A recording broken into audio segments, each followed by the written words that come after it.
Let's move on. The government has assured Kenyans that the process leading to the pronouncement of the 9th of August poll results will be tamper-proof. ICT Cabinet Secretary Joe Mucheru says the government has invested heavily in security to uphold the integrity and the conduct of the polls. ICT Cabinet Secretary Joe Mucheru has assured the country that the general elections will be free and fair. Speaking during a consultative meeting with mobile network providers and the Editors Guild, Mucheru said the government has put in measures to ensure that the integrity and the transparency of the results are beyond reproach. The security teams have worked very hard to ensure that we're protecting our network in those areas, and the MNOs have been working with us. So again, those places are covered. We also have directed that the networks, no more upgrades or improvements, that we hold.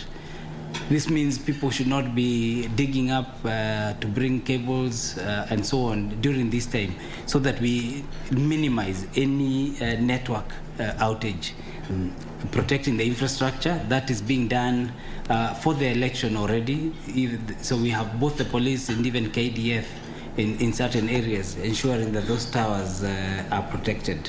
At the same time, the ICT Cabinet Secretary urged the media to play its role and ensure it relays accurate information, even as he allayed fears that the internet might be shut. And we will make sure that if there is any fake tallies, those are going to be dealt with.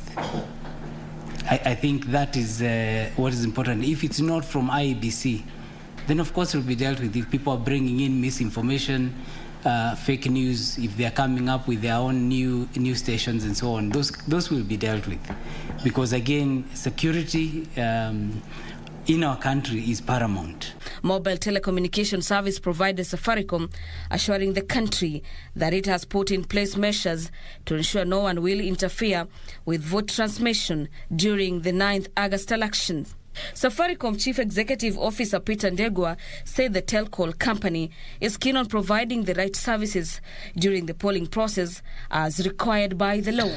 It is secure.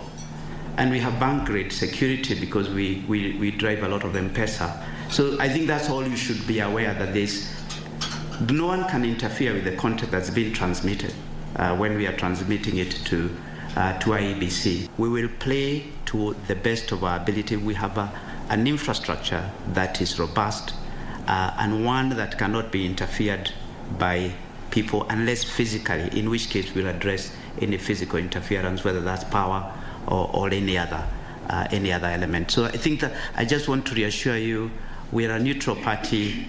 We want the tallying, or rather, we want the transmission to happen in an appropriate way. For Lunchtime News, I'm Gladys Mungai.